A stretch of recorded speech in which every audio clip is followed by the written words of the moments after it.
want to annihilate the white people. So what they're doing is they're sending Muslims and every other colour into these white indigenous countries to delude the white people so the Jews can take over, but they're using the Muslims to attack us on the street right now.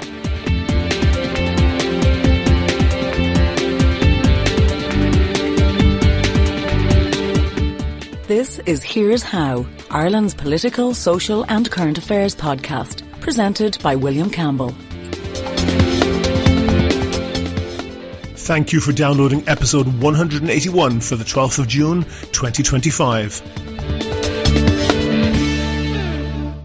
We're only seeing the surface of it now in Ireland. It's called the Kerridge Plan. Look up the Kerridge Plan. We're all going to be overrun. You know, they're going to take over the country. That's the plan. The plan is being set 20 years ago. You want to annihilate the white people. So what they're doing is they're sending Muslims and every other colour into these white indigenous countries to delude the white people so the Jews can take over, but they're using the Muslims to attack us on the street right now. The Muslims is only to turn their face from what's actually coming at us. It's the Jews, not the Muslims. But they're going to fight for them and they're going to attack us on the street. They've sent them here on purpose. What the plan is, we want to dilute the white race so the Jewish race and the Iraqi race will be the supreme race. They're afraid of us. We think we have no... I don't think any white race is any more better than any other race. This is their opinion, not yours. I'm telling you what the Kerridge Plan is. It's our own opinion. They're coming here, they want to dilute us all down. There's no white people left in any country, not just Ireland, any country. It's happening everywhere. Any indigenous white country, they're flooding with loads of men to have intercourse with their girls, and there'll never be another white child born. We're probably the last of the white Irish. That's a clip I played on the podcast a while back. It's from one of the far-right protests a while back, and we've had a couple more of those anti-immigration protests in the last while. I saw some comments on social media about those protests, one in particular that caught my eye with some, let's say, unflattering photos of a group of protesters, and the comment was, "Not one junior cert between the lot of them." I'm certainly not going to argue that that woman in the clip or any of her cohort will be winning any Nobel Prizes, but I don't think that it's constructive to call them stupid. It might cheer the troops, but it's unhelpful for two reasons. First, it doesn't win any converts. That is a debate well worn. I'm not going to get into it. But secondly, it's dangerous to assume that everyone who doesn't agree with you because they're stupid. At best, that leaves you dangerously unprepared. And it's important to recognize that what you're hearing there isn't just random nonsense. There are clever people out there who are promoting very extreme messages, both overtly and covertly. I don't know if that woman was aware of it, but the version of the conspiracy theory that she is giving was created by a French far-right figure called Renaud Camus, who published a book in 2011, Le Grand Remplacement, The Great Replacement. Basically saying what that woman was saying, although Camus' book was specific to France. Renaud Camus, by the way, should not be confused with Albert Camus, who actually is a noted philosopher. Renaud Camus' conspiracy theory has been spread widely on far-right websites and adapted for many other countries, including, as we hear there, for Ireland. It is by no means original as a conspiracy theory. The Nazis had a similar concept, which they called Umvolkung, which referred to the supposed dilution of the Germanic people by Slavs in ethnically mixed areas of Eastern Europe, supposedly organized by the Jews. And in 1995, the American neo-Nazi David Lane published his White Genocide Manifesto, which claimed that civil rights for African Americans was a plot to wipe out white people organized by the Jews. And earlier, the American lawyer with, let's say, a deep interest in ethnic issues, Madison Grant, wrote a book in 1916 called The Passing of the Great Race, which claimed that the post-slavery migration of African Americans to the big industrial cities in the north of the US was an effort to wipe out white people organised by the Jews. You might be noticing a pattern here. Various incarnations of this theory have also been promoted by people on the fringes of polite society, including American journalists Ann Coulter and Tucker Carlson, Hungarian Prime Minister Viktor Orban, French far-right politician Marine Le Pen, and it has inspired terrorism, including the 2019 attack in Christchurch, New Zealand, which killed 51 people, the 2011 attack on the Norwegian island of Utoya, in which a total of 77 people were murdered, and the 1995 Oklahoma City bombing that killed 168 people. This conspiracy theory, I think, is popular with the people who it's popular with because it satiates two racist desires for the price of one. They're denigrating the people seen to be inferior and sexually threatening, who are to be hated, and blaming people who are superior and to be feared, almost always the Jews, although in more polite society they're referred to as the liberal media elite or some other variation of that euphemism. The fact that a supposedly all-powerful cabal has been trying to wipe out the white race for more than a century with nothing to show for their efforts doesn't seem to strike these people. But I don't want to talk about those people.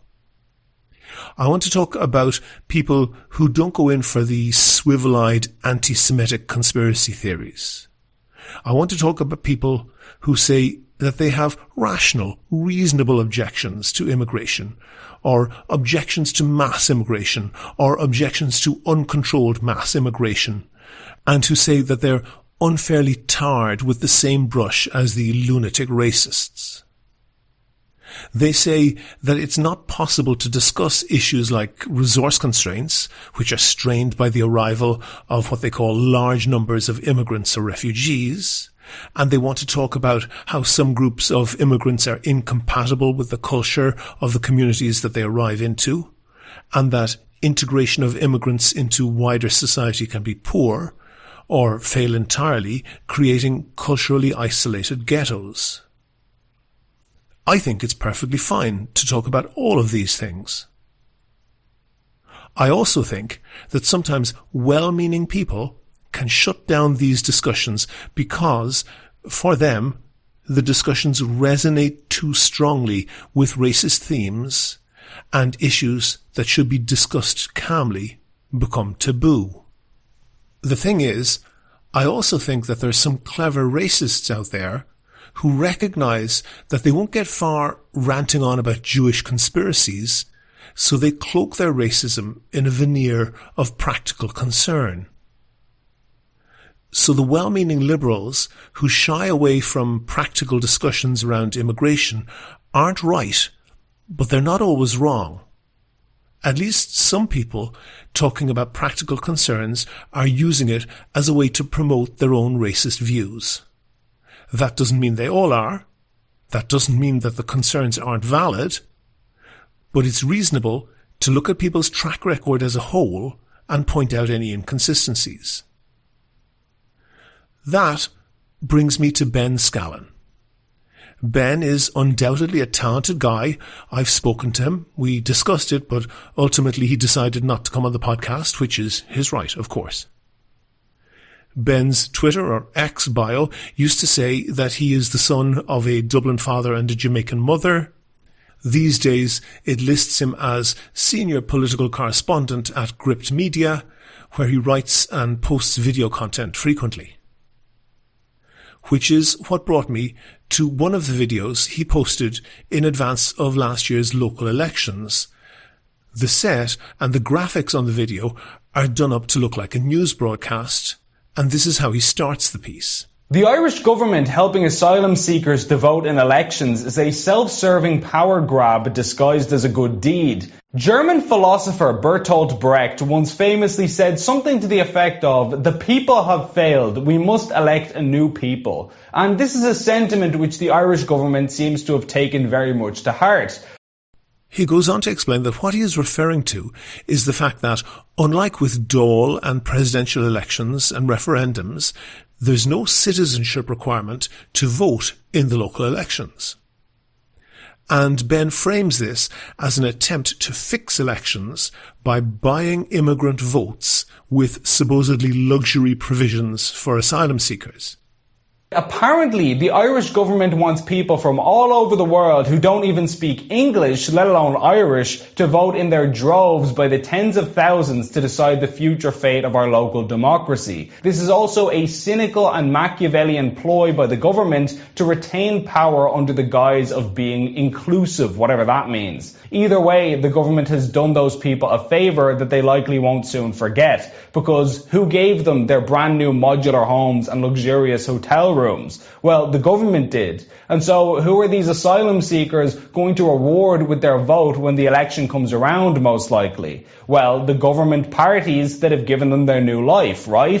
So in effect, what the government has done here is import tens of thousands of likely voters. As the governing parties consistently drop in the polls with native Irish citizens, they are bringing in a new electorate, knowing that many of those people will likely vote for the establishment and the status quo. There's no doubt about what Ben means to say here. He's saying that the government is taking active steps to change the composition of the electorate to the advantage of themselves and of immigrants at the expense of indigenous Irish people. To be fair, Ben covers his ass with one quick comment in the piece, and I want you to listen to it carefully. This has actually been a policy in Ireland for years, believe it or not. Anyone ordinarily living in Ireland can vote in local elections whether or not they're a citizen. Refugees were given the right to vote in Irish local elections in 2004. In fact, if an asylum seeker wanted to run for the locals next year, they'd be perfectly entitled to do so legally. Did you listen carefully? Did you hear Ben say that non-nationals were given the right to vote in Irish elections in 2004? Because actually he didn't say that. He said, this has actually been a policy in Ireland for years, believe it or not. And he followed it up almost immediately with a reference to a small technical change that was made in 2004, which could leave you with the impression that that's the for years that he was talking about. And if you got that impression, you would be wrong. Very wrong. Wrong by more than a century. The Local Government Ireland Act of 1898, an act of the British Parliament, which obviously controlled Ireland at the time, was an act that created Irish local government more or less as we know it today. That says a lot about how much Irish local government needs reform, but that's a rant for a different day. Before 1898, there were various property, gender and other qualifications that were required to vote, but these were not put in place for the elections to local authorities. At the time, there weren't really any citizenship requirements to vote because the concept of citizenship didn't really exist in the way it developed in the 20th century. Passports weren't required to travel. It just wasn't a thing. And basically, that never changed. Ireland isn't so unusual in this. Other countries that give the vote in local elections to non-citizens in one way or another include Argentina, Belgium, Bolivia, Brazil, Cape Verde, Chile, Colombia, Ecuador, Estonia, Finland, France, Greece, Iceland, Jamaica, Lithuania, Luxembourg, Malawi, Netherlands, Norway, Paraguay, Peru, Portugal, Slovakia, Slovenia, South Korea, Spain, Trinidad and Tobago, the UK, the United States, Uruguay, and Venezuela. So what Ben characterises as an evil plot to thwart the will of the Irish electorate by importing hordes of dirty foreigners is actually nothing. The Irish government has not changed a provision that dates back to the time of British rule and is common around the world. And I suppose I could just leave it there. A misleading scare story that has literally nothing behind it. But I think that just isn't it. Because a common complaint that you will hear in anti-immigration circles is that immigrants don't integrate into Irish society. At the time of recording, the Gript website has more than 300 stories mentioning the word integration, mostly stories bemoaning the failure or inability of immigrants to integrate. A good chunk of those stories were written by Ben himself. And here he mocks this supposed lack of integration. One has to ask how an asylum seeker who isn't even able to speak the language of the host country can possibly make an informed decision about who to vote for. For example, I don't speak one word of Slovenian. I couldn't name a Slovenian political party if my life depended on it. And so if I moved to Slovenia tomorrow, does anyone think that I'd be able to cast an informed vote on the issue of the day? Well, obviously not. An Irish voter wandering into a Slovenian election would be incredibly easy to manipulate because they wouldn't know any better. Let's leave aside the error that he could vote if he just showed up in Slovenia tomorrow. You have to be a resident and you have to get on the electoral roll, which both can take several years, because what really gets me on this is that they're trying to corner immigrants into a no-win situation. If they don't integrate, then that proves that they're bad. And if they do integrate and perform their civic duty and vote, or God forbid, actually put themselves up for election, then they're part of some dastardly scheme by the globalist elite to rig the elections for Manorhamilton Urban District Council. And it's worth remembering that, at the end of the day, the electorate get the chance to decide on the fate of the candidates in the election, be it for Manorhamilton Urban District Council, or for Dublin Bay South, where Ben was a candidate for one of the far-right splinter groups himself in the 2020 general election. He got about half of 1% of the vote. In a moment we'll have the interview, but first I want to say thanks to all of the patrons on Patreon, and especially to Brian O'Connor, who gave a very generous donation since the last podcast. I really appreciate everyone who donates. We don't get a huge amount of money out of it, but it pays for things like web hosting, and Kevin and myself basically donate our time for free. It's also a great morale booster when we get a new patron on Patreon. It lets us know that there's people out there who are listening and who appreciate the podcast. We make a big effort to cover things that are undercovered in the Irish media, and you're more than welcome to listen for free. But if you think that you could do the same as Brian and the other donors and throw in the price of a cup of coffee once or twice a month, there's details how to do that on the website and at the end of the show. If you like the Here's How podcast, please rate and review the show on iTunes and other podcast providers. Share it on Facebook and Twitter, but most of all, tell your friends. On the line, I have Kev Collins. He's a YouTuber from Cork. He produces videos with an incredibly high level of production values. They're very impressive visually. And Kevin, your most recent video, as we're sitting here recording, was about Coillte. Coillte is the Irish nationalised forestry company. Tell me why that attracted your interest.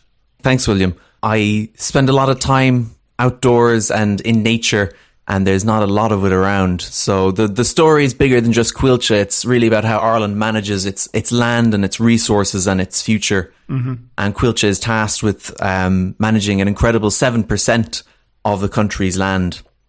And there's been a lot of issues, and I think it all came to a head last year in 2024 when they sold or partnered with an English investment fund called Gresham House. Mm-hmm.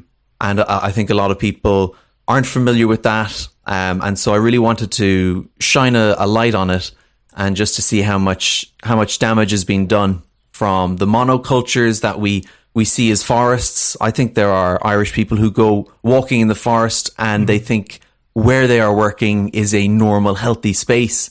But in reality, it's an ecological dead zone.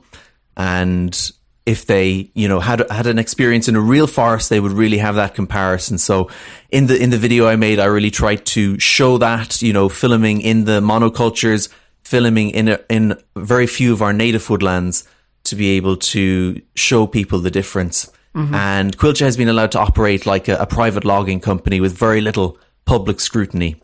And I think because we're in a climate crisis and a biodiversity crisis and a housing crisis, forestry sits kind of at the natural intersection of all of those. And if we get it right, there's huge benefits We're talking about clean air, rural jobs, flood prevention, and a nation getting back some self-respect. In that episode, I opened with a line which I thought was poignant. But when we reclaimed the land, a century ago after the War of Independence, we never got to reclaim it spiritually or ecologically. And I think 100 years later, that's really starting to show.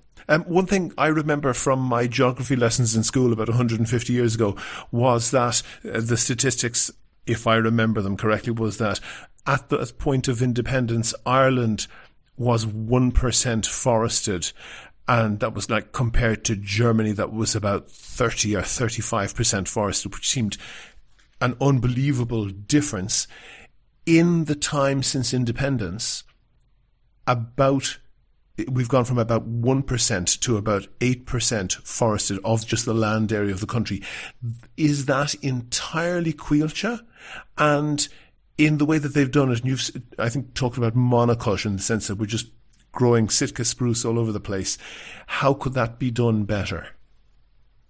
Yes, it's even worse than that. So, I mean, the overall forest cover has increased, but the native forest cover is actually still less than 2%. Mm-hmm. So when we talk about increasing the percentage, it's increased by less than 1%. So, the vast majority is Sitka spruce. So at the moment, how we could be doing it better is by simply purchasing land, which charities are doing. So there's great work by a charity called the Gaelic Woodlands Project, and other ones as well, Reforest Nation, and they do a one-time permanent restoration. And Coillte is caught in this cycle where they lease land from farmers. Mm-hmm. There's no long-term incentives, so usually after kind of 35, 40 years, the land is clear felled and the farmers will go at it again. So there's no permanent restoration. Everything is very short term. Short-termism is what it suffers from. So to increase the percentages, we just need a system of permanent restoration. And in 2019, Coillte had a non-profit green arm called Coillte Nature. And this was to be the area that focused on habitat restoration, wetland restoration, and bringing together all of these things that people had been talking about for so long. And ultimately, last year, that was quietly folded back into the main business with no explanation.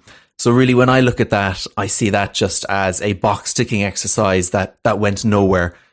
And in the interim time, in the 6 or 7 years that passed, very little changed, and now we're back where we began, and we're looking into a real problem. I think with changing climates, the trees that we used to be able to grow here may not grow here so well in the future. Mm-hmm. So we really need to think fast. And what I was impressed with in your video was that you kind of put that in the context of essentially the failures of the Irish state, which are mostly failures of imagination. Can you maybe step through that, why that is happening and exactly what is happening for the listeners?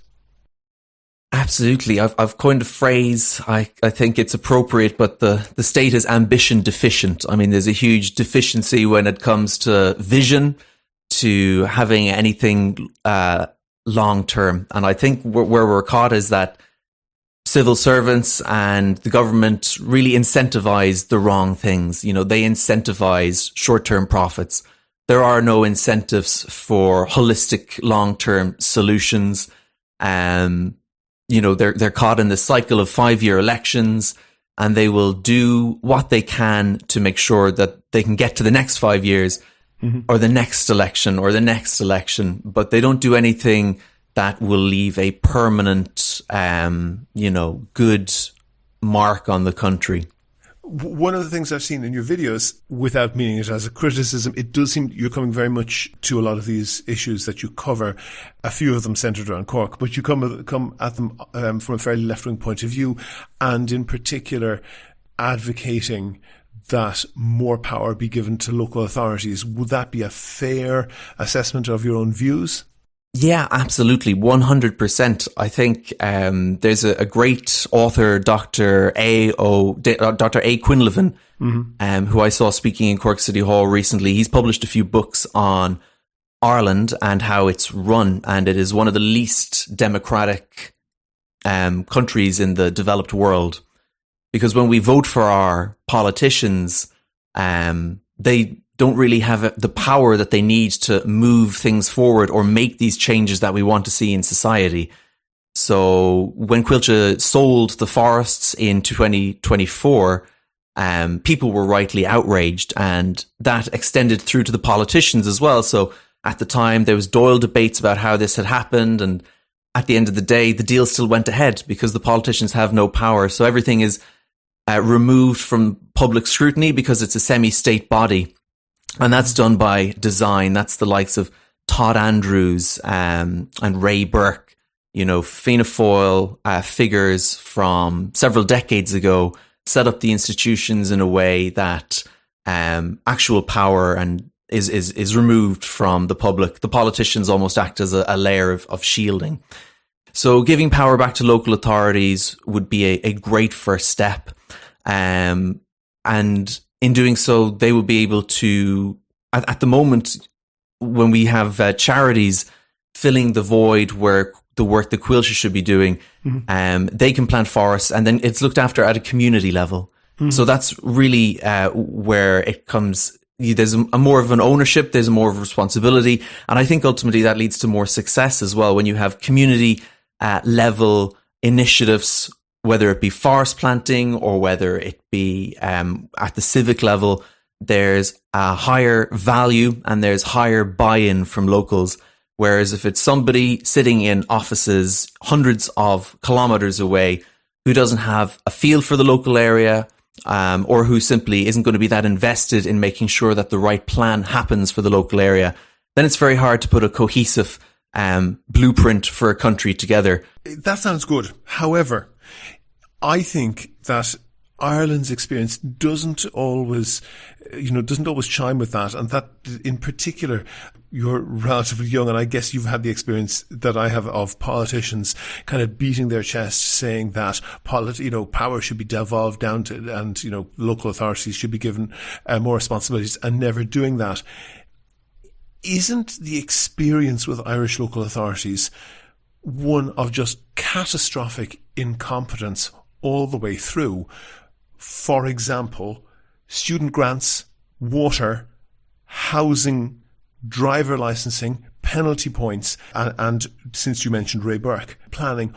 All of these were areas that were controlled by the local authorities, and most of them, except for planning, those powers have had to be taken away from local authorities just because of the level of incompetence.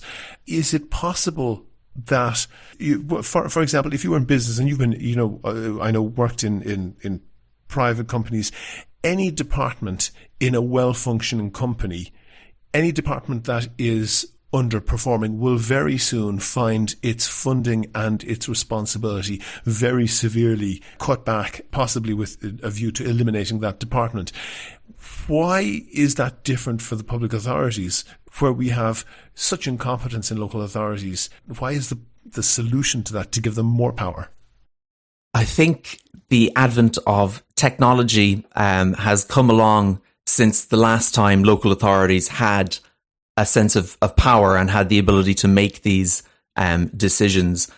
And I think with that comes more efficiencies, more streamlined processes, and more transparency.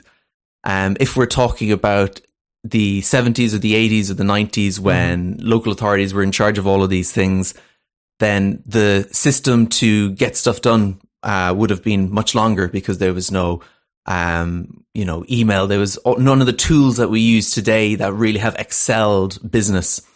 And I think at the end of the day, where we are now, things are not exactly any better. I still see a stagnant state, but I just see it run in local authorities and governmental agencies. You're talking about in governmental agencies, yes, absolutely. And I think something does need to change. I also think and I'm not 100% sure, but the funding that councils get is something like 8%, where they can administer that locally.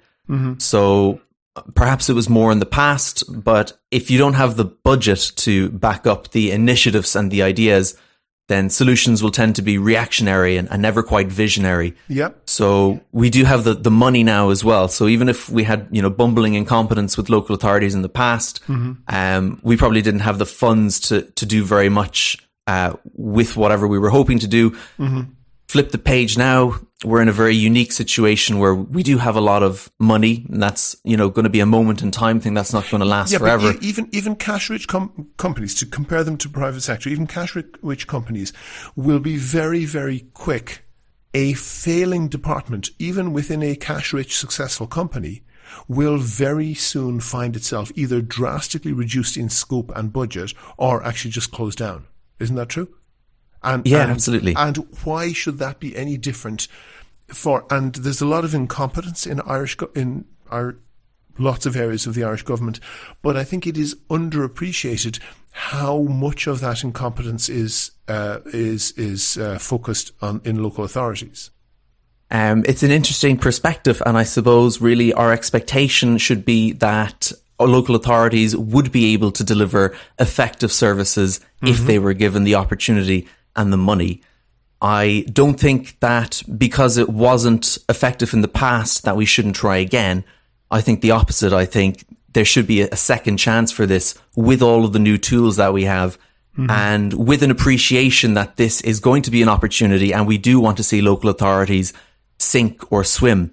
And I think if, power and money is given to local authorities and they perform badly, then just like you're saying, if we were a private company, we need to have a system of moving people in and out of roles very quickly, not the lethargic way that government bodies tend to move when it comes to people, but very rapidly. If we can see some areas excelling in certain areas, like all of a sudden Limerick, it has really got a handle on the housing crisis and they've put in new strategies and they're turning a corner, but Cork is not, then we can learn from other areas. We can see what other places do well and then emulate best practice within the island itself. And that is a process that is done across Europe, across different cantons. In Switzerland would be a good example of where they have this decentralized model.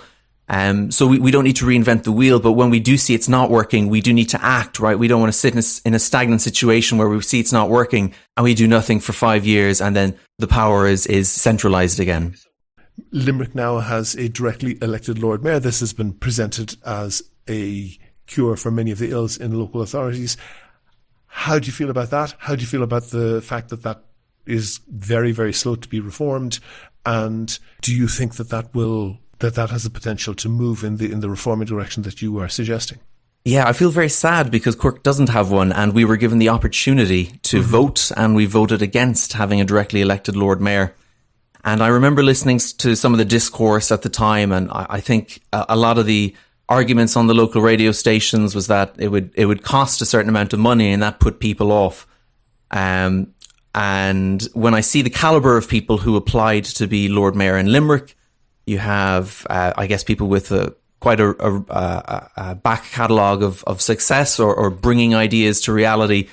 So it goes to show that I don't know yet exactly how successful it will be, but I do think it's a step in the right direction. I think anything that's giving more power to local authorities is a step in the right direction. You hope the people of Cork will be proven wrong?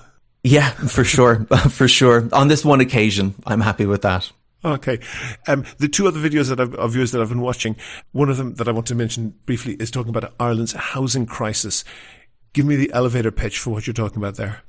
I talk about resources mainly. I talk about using the timber that we grow. We export a lot of that, and it's not, we don't have, so the real pitch, I think, is that we've missed out a load of these tertiary industries because we have foreign direct investment that is pouring in. But as a result, we haven't built a lot of the advanced sawmills that we would need to be generating things like glulam, cross-laminated timber, things to build modular homes. And I'm just back from a trip in Vancouver, and I've seen this construction all over the place. You know, the city is awash with cranes, awash with building, and all of the high rises and everything, maybe not high rises, but up to 4 to 5 floors are these wood panel bills. So I talk about using our resources that we have growing out of the ground to try and reduce some of the costs here. And I also talk about hempcrete, which is made from the woody core of the hemp plant, made with a lime binder. And that's a building material. I think we have about 50 homes in Ireland. There was an episode on Nationwide, I think, that looked at it. And it's a fantastic building material. It's a low carbon negative material compared to concrete. It is as strong as concrete. It can be used in multi-story buildings. The United States has updated its building regulations last year to try and pave the way for more hempcrete adoption. And it also gives farmers a lifeline. If we had a whole new industry that we could be giving farmers to grow hemp, which grows great here. But again, we have no tertiary industry. We have no hemp fiber processing plants. So any of the hemp that we grow, we only use the seeds to turn into hemp oil. And then either the rest gets discarded or sent to France or the Netherlands where it can be processed. Understood. And then the other video of yours, which is titled "The City on the Edge of Forever," which is about your native Cork. You have to tell us how Cork is on the edge of forever. I'm obviously a huge Star Trek fan, which is where I lifted the name from. But I feel there's an infrastructure project here, and it's a state level one again. It's from the OPW, and perhaps this is where part of my mistrust of semi-state and state bodies come from. These ideas coming from Dublin to Cork, and they're large concrete infrastructure projects that will reshape the city. And this one in particular, the River Lee is the river that flows through Cork, and on occasion it floods. And the solution is to put it in a concrete tube from the west of the city until the east of the city. But there are already 2 dams on the river, the Carrigadrohid and the Inishannon Dam. And so these used correctly could be used to mitigate flooding. And a tidal barrier then is the solution that locals would prefer. Kev Collins, YouTuber, producer of very, very high quality and very high production value videos on YouTube. Look up Kev Collins. Thank you very much for talking to me. Thank you very much, William. Here's How is Ireland's political, social and current affairs podcast. Go to the website for sources and references from the show. And while you're there, you can like the show on Facebook, follow the show on Twitter at Here's How Podcast, and follow Kevin on Instagram at kevin.rob.collins. And get in touch if you want to suggest a guest or a topic for a future show. Thanks again to Brian and all of the patrons on Patreon. It covers the cost of keeping the podcast going. And if you could throw in a couple of euro once or twice a month, please do go and sign up at patreon.com/here's how. That link is on the website. Also there you can find out how to subscribe to the podcast for free on your computer, on your phone or by email. All that information is at www.here'show.ie. The Here's How podcast is produced and presented by me, William Campbell. The co-producer is Kevin Wolf. Thank you for listening.